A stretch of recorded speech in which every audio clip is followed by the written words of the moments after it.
Kanina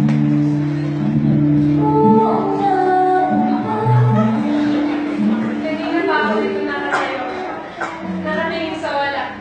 Wala naman yata naman yung pancit canton para pumasok na. Lumagaling nata yung kape, parang tumigas na yung tinapay. Hindi ko sigurado pero wala akong pakialam. Walang ibang pumapasok sa isip ko. Ikaw lang. Namimiss na kita. Kailangan kong makita yung mukha mo, hindi lang sa picture. Namimiss kong katabi ka. Namimiss kong kausap ka kapag ganito nalulungkot ako. Kung paano mo napapagaan yung pakiramdam ko kahit hindi mo naman talaga sinasadya. Pero mas namimiss ko yung kung paano mo ako asalin. Yung mga maliliit na titampuhan ako, totoo din. Wala naman talaga kwenta. Mas gusto ko pang magkaawit tayo kaysa ganito eh. Nasaan ka na kaya? Iniisip ko din kaya ako?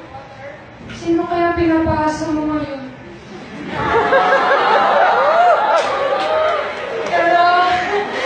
Pero kasalanan ko naman to eh.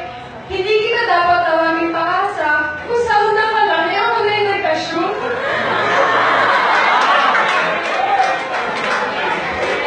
Malagyan ko kasi naminin lahat. Yung sabay nating pag-uwi, yung kapag natutulog ko sa mga balikat ko kapag magkatabi tayo sa bus, yung mga tinginan natin kapag wala na tayo mapag-usapan habang kumakain tayo. Masyado kasi ako kinilig sa mga good morning and sleep time mo. Masyado akong nahulog sa mga papol na banat mo. Lalo na kapag ginikitarahan mo ako habang nakatambay tayo. Ang naalala nila noon, tayo na eh. Hindi ko tuloy alam yung isasagot ko ngayon kapag tinatanong nila ako kung kamusta na ba tayo kasi hindi ko rin naman talaga alam kung meron pa naging tayo. Yung pakiramdam ng nagmumulpa na ako, yung affected ako masyado kahit hindi naman dapat. Kasi technically, hindi ko nga pinagpapalit ng relationship status ko sa Facebook eh. Pero bakit ganun? Hindi pa nga ako naging in a relationship. Broken-hearted na ako. Parang akong tanga. Kasi umasa ko ng umasa, yun pala nasa iba ka na. Yung akala ko may pag-asa, nauwi na sa paasa. Masyado kasi ako nakontento sa kung anong meron tayo eh. Yung tipong, alam ko may something tayo dalawa, pero hindi ko nililinaw kasi baka masaktan lang ako.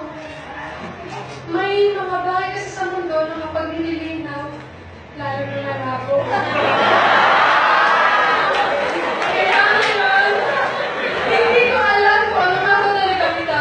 Hindi ko naman kita ex-boyfriend, pero may naging something eh. Solo kita, ex-something.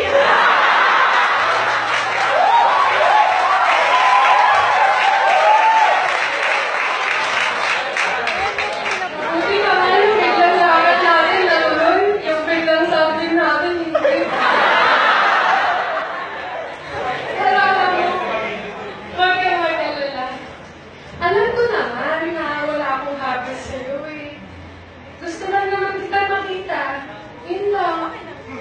May mga bagay kasi sa mundo na kahit hindi mo makuha, makita mo lang masaya ka na.